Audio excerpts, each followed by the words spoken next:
Está no ar o Jornal da Bandeirantes. Gente, o que nós aprendemos até agora com essa pandemia, né? O que pode ser aplicado em relação à população que dá resultado para tentar frear o contágio do vírus, além, claro, da vacina que está chegando.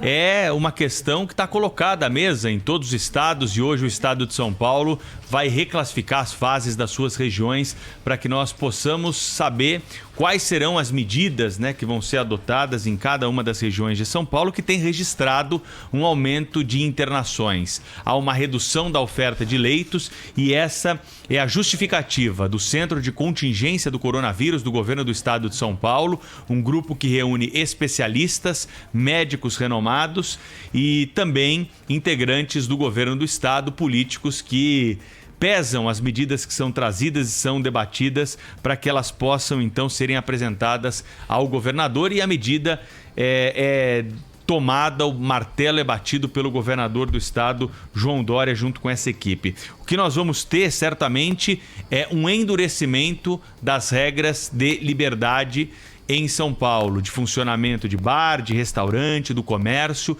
Isso já tem sido trazido aqui ao longo da programação da Rádio Bandeirantes. Em entrevistas ontem, ao longo do dia, nós ouvimos vários atores, né, dessa decisão e o que eles sinalizam é isso. Não há ainda um veredito certo, apesar de nós termos o indicativo, né, de que São Paulo pode entrar numa fase vermelha, todo o estado de São Paulo, a partir das 8 da noite e aos fins de semana, por causa do agravamento da pandemia. Esse martelo vai ser batido efetivamente durante a manhã de hoje e nós vamos ter o anúncio 12h45. O mais importante é fazer uma cobrança aqui nesse momento dos administradores públicos que estão envolvidos nessa decisão. De que adianta ser duro com aqueles que estão respeitando a quarentena, aqueles que fizeram investimentos, compraram álcool gel, não deixam com que os seus clientes entrem nos seus estabelecimentos sem máscara, compraram termômetros para aferir a temperatura dos frequentadores e fazer vistas grossas para pancadão que acontece aí todos os dias na periferia da cidade. E fazer vistas grossas também para festas clandestinas de elevado valor de ingresso que acontecem em bairros nobres. Será que o vírus está circulando mais num comércio pequeno, que teve uma queda de público, que as pessoas entram com máscara, fazem o distanciamento social, ou ele está se disseminando mais dentro de uma festa clandestina, onde as pessoas não usam máscara e se abraçam, estão muito mais próximas e conseguem transmitir com mais facilidade o vírus? Essa é a pergunta, né, que está na cabeça de muitos autônomos, aqueles que dependem, né, do trabalho do dia a dia para levar comida para casa, para colocar comida na mesa, para conseguir o sustento da sua família. Não adianta endurecer muito a regra para aqueles que estão cumprindo, que entenderam a gravidade do momento, que estão respeitando, que estão agindo conforme, né, o decreto vigente aqui no estado de São Paulo e fechar os olhos para um problema que está escancarado, que é trazido diariamente aqui pelos nossos ouvintes. Gente que não consegue dormir na periferia por causa do alto barulho dessas festas, imagens que mostram a ausência total de máscara, né? Som alto, barulho, dentro também dessas casas de luxo que são usadas para aluguel, para festas e cada vez mais têm sido usadas, né, com fechamento de casas noturnas para esses empresários desse ramo do setor de alguma forma faturarem com a irresponsabilidade também dos frequentadores que acreditam que a pandemia já está em outro patamar. Não está. Não está, os números mostram isso e o que a gente precisa cobrar agora é coerência, cobrar força para que o governante possa agir com o remédio certo. Não adianta dar o antídoto errado que você não vai conseguir sarar a população dessa doença. Então, além da questão da vacina, que a gente vai debater muito e é importante, ter uma notícia ótima hoje, que o governo brasileiro conseguiu a liberação de doses, né, da Oxford AstraZeneca, que vão chegar ao Brasil aí nas próximas horas, vindo da Índia. Nós temos essa questão a ser enfrentada. Não se fala em outro assunto hoje em São Paulo, é uma preocupação de comerciantes. O governo não descarta a possibilidade de mudar regras nas fases, como já adiantou para nós aqui em entrevista recente o secretário estadual de saúde, Jean Gorenstein. Então a regra hoje para a fase laranja, ela pode ser alterada. Ela foi flexibilizada já num passado recente, quando grande parte do estado entrou nessa fase. O mais importante de tudo é saber O governo vai mirar os olhos também para esses abusos que acontecem aí durante essas festas? O governo vai manter a retomada de aulas que está prevista para o fim desse mês? Quais serão as providências tomadas e qual é o embasamento que se tem, o histórico que se tem para se tomar cada uma dessas medidas? Essa é a cobrança que a população faz hoje e claro que a Rádio Bandeirantes não deixa esse assunto de lado. Você ouve aqui especialistas, integrantes do governo para formar a sua opinião, a sua convicção e também participar conosco do programa. Muito bom dia, Thaís Freitas. Bom dia, Cláudio Humberto. Olá, muito bom dia Pedro Campos, bom dia Thaís Freitas. Dia. A gente vive um momento especial hoje, né? Aliás, desde ontem, com o anúncio da liberação daquelas 2 milhões de doses da vacina de Oxford e AstraZeneca, que foi produzida lá por um laboratório indiano. É uma vacina que chega para se somar àquelas que já estão sendo aplicadas no povo brasileiro.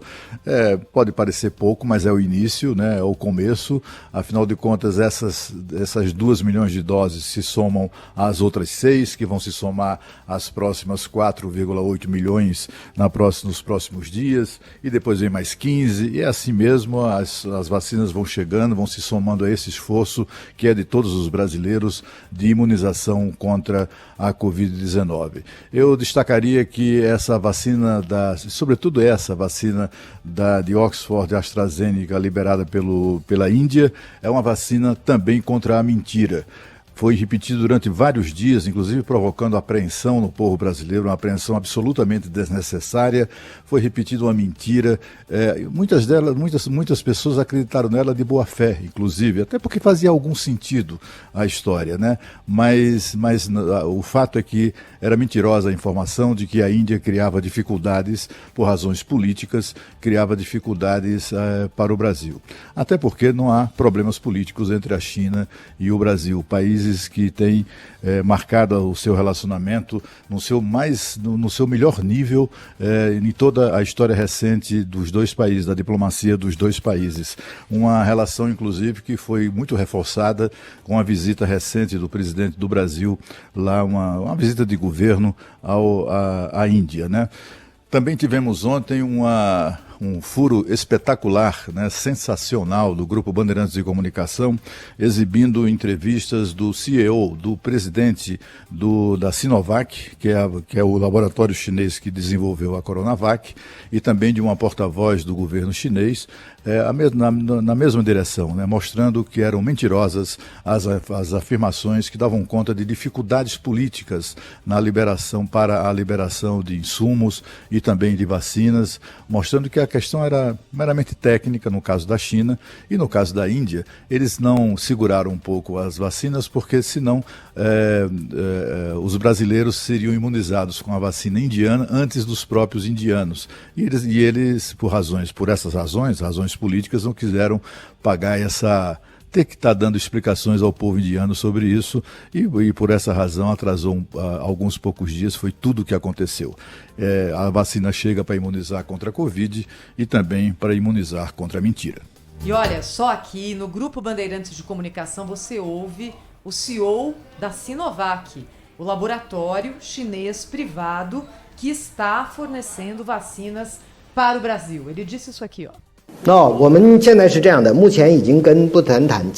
Já temos contrato para administrar a vacina com o Instituto Butantan. O volume total são 100 milhões de doses. O Brasil tem uma população de 200 milhões de pessoas e com esses 100 milhões de doses, a maioria da população já vai estar protegida. Vamos seguir o contrato para garantir os insumos ao Brasil com nosso maior esforço. Eu quero lembrar ao povo brasileiro, mesmo quem já tomou a vacina, deve continuar usando máscara. Atualmente, a Covid-19 ainda está em um estágio bem grave no Brasil. A porcentagem de pessoas infectadas é bem alta. O risco de ser infectado continuamente ainda é muito alto. Espero que vocês continuem colocando a máscara como forma de prevenção, dada a situação atual. Esse é o CEO do Sinovac, laboratório chinês. E olha, a vacina é a perspectiva. Com longo, médio, curto prazo, a gente espera que o mais curto possível, mas a vacina é aquilo que vai tirar a gente dessa situação. O Pedro hoje abriu o jornal perguntando o seguinte: hoje é o dia da gente saber o quanto a gente aprendeu já, não é? Nesse longo período de exceção, de pandemia que nós temos vivido em todo o mundo e em particular cada um aqui no seu quadradinho, o Brasil. Com o maior estado do país a poucas horas de voltar para a malfadada fase vermelha da pandemia de coronavírus. E aí, algumas perguntas a gente tem que fazer, né? Pedro, a gente aprendeu mesmo alguma coisa, será? Quando você fez essa pergunta, eu até suspirei aqui. Falei, gente, acho que a gente não aprendeu nada. Porque o nosso ouvinte, o Luiz Pazini, pela nossa live no YouTube, falou assim... A live no YouTube, os ouvintes reclamam o tempo todo, né? Sabe quando você vai ali livrando o fígado? E é assim mesmo, e a gente gosta. Aí ele falou assim, ô Pedro, pelo amor de Deus, esse papo é de março de 2020... Aí eu pensei e falei, é verdade, Luiz, mas não é que... Porque a gente vai falar do que hoje? Hoje a gente tá com uma sensação de estar regredindo. E tá mesmo, porque se a gente considera que a fase vermelha é um passo atrás da amarela, da laranja, a gente tá voltando no tempo, mas numa circunstância diferente, não é? Quando nós tivemos a primeira decretação da fase vermelha em São Paulo, lá pros idos de 2020, parece que já faz um século ou dois... A situação era tão diferente em termos de conhecimento da pandemia, de consequências, de condição dos hospitais, das expectativas econômicas. E cá estamos, hoje, 22 de janeiro, novamente falando sobre a possibilidade de que São Paulo volte para a fase vermelha. Que alguma coisa mais drástica vai ser implementada, isso é ponto pacífico. O que vai ser implementado? Vai ser batido o martelo nessa reunião do governo do estado agora de manhã e 12h45 o anúncio. O que nós apuramos aqui na Rádio Bandeirantes é que há enorme possibilidade de que, fins de semana e à noites durante a semana, São Paulo volte para a fase vermelha. O estado como um todo. Isso significa comércio fechado, shopping fechado, boa parte dos serviços fechada, restaurantes e bares fechados durante a fase vermelha, se as regras forem aplicadas. E aí a gente se pergunta o que é que de fato a gente aprendeu. Tinha um outro ouvinte falando aqui conosco algo que é muito importante. Ele fala, escuta gente, esse modelo não chegou a um esgotamento? A gente já não tentou e retentou e parece que a gente não saiu do lugar? Para onde que a gente pode fazer? O que a gente pode fazer de diferente? É aquela velha história do primeiro ano do curso de administração. Se você quer um resultado diferente, faça diferente. Não adianta fazer tudo igual o tempo todo achando que o resultado vai ser diferente. E aí, quando a gente olha, por exemplo, os dados da região de Marília. Marília é uma das regiões do estado de São Paulo que tem hoje os piores índices de ocupação de hospitais. Coisa tá feia lá, bem feia. UTIs lotadas, todos os índices ali nos seus limites. E aí, o estado de São Paulo decretou que Marília entraria na fase vermelha, quando São Paulo entrou, por exemplo, na fase amarela. E aí, o que aconteceu em Marília? O que aconteceu? A medição do respeito da população aos pedidos do velho e bom fique em casa é medida pelo índice de circulação na cidade. E isso é fácil de quantificar, porque você pode usar os dispositivos de localização que estão aqui dentro dos celulares que cada um de nós usa. E aí quando você coloca ali nas suas opções, ok, você dizer onde você está, ativar geolocalização, todo mundo ativa, porque é com aquilo que você consegue usar aplicativo de trânsito, usar previsão do tempo, enfim, esse é um dado quantificável. Em Marília, antes da decretação da fase vermelha, havia 38% de isolamento. Quando começou a fase vermelha, adivinhem, 37%. Não mudou nada. As pessoas continuaram circulando, as pessoas fizeram ali vistas grossas porque foi decretado. Essa regra mais drástica vale para shopping, em bairro de bacana, vale para restaurante estrelado. Quem mais respeita isso? A gente já teve prefeito do litoral, do PSDB, dizendo, governador, gosto muito do senhor, somos do mesmo partido, mas aqui não. Eu não vou fechar minha cidade no Réveillon. Certo ou errado, foi isso que aconteceu.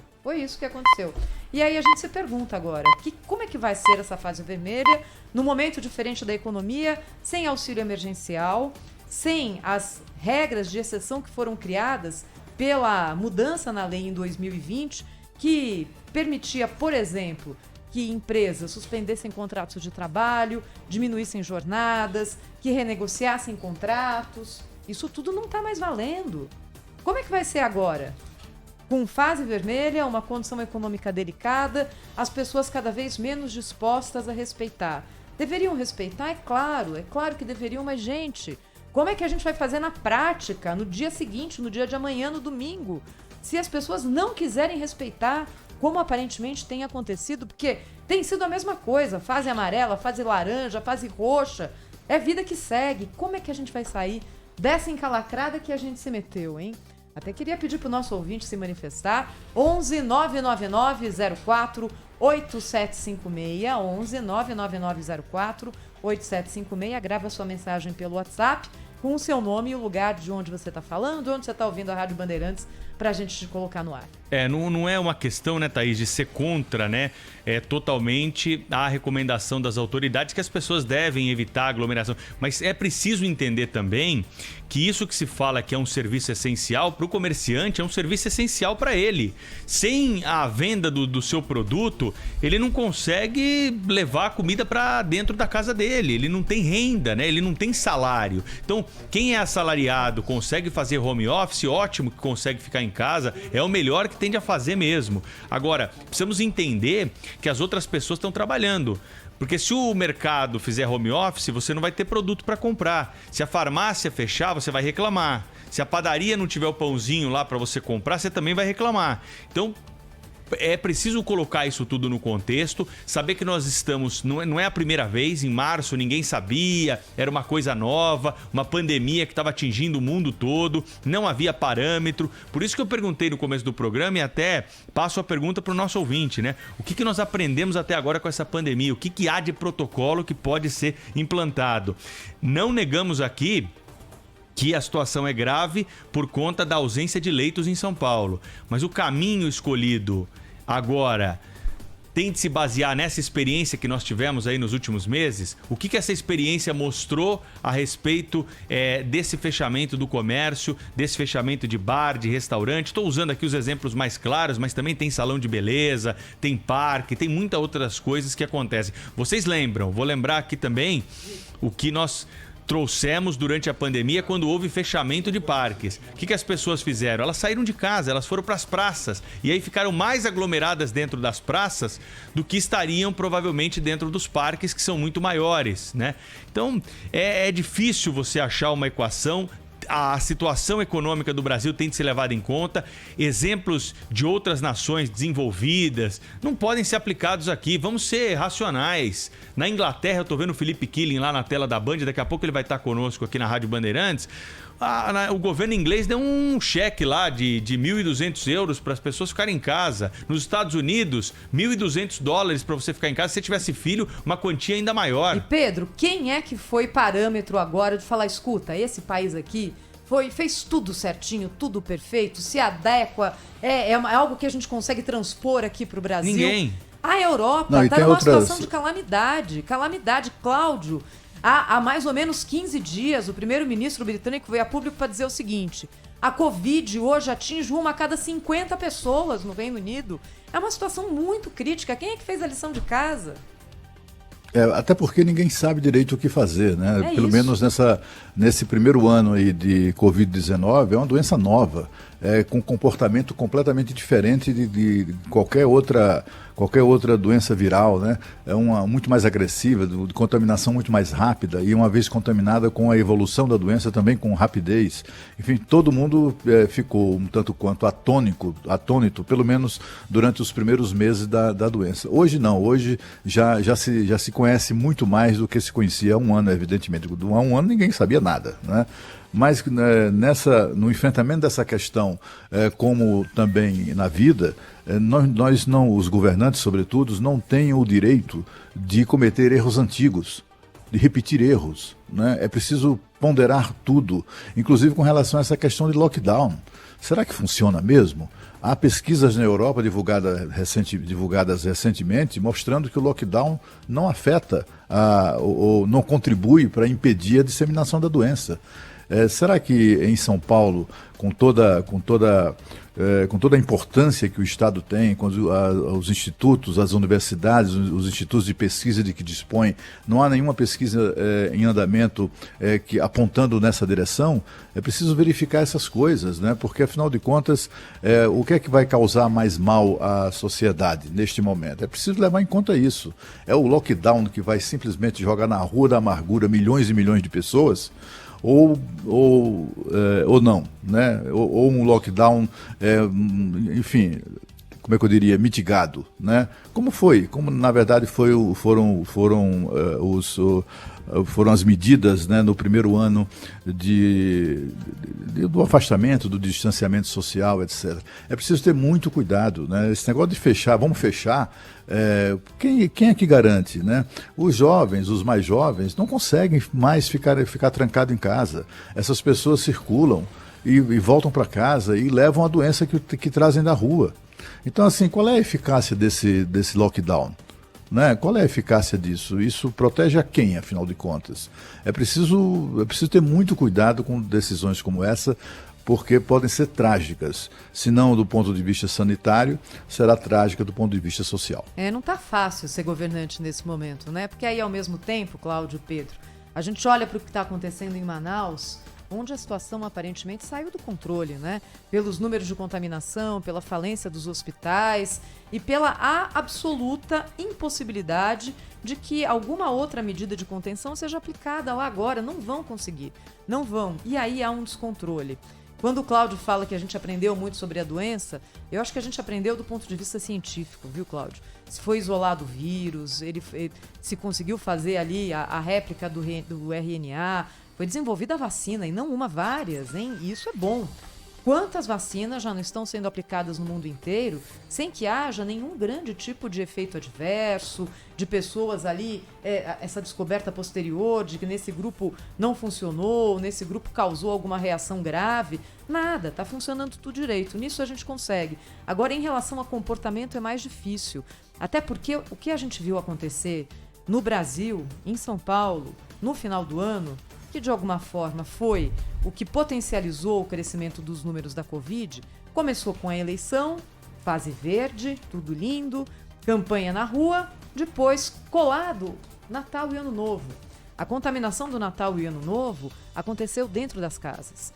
Então, é claro que o exemplo do pancadão, o exemplo daquela festa chique com 2, 3 mil pessoas choca, dá uma raiva. Você fala, essas pessoas estão com a cabeça aonde? Mas a contaminação aconteceu nas casas. Mas não foram essas pessoas que levaram para dentro de casa? Não necessariamente, Pedro.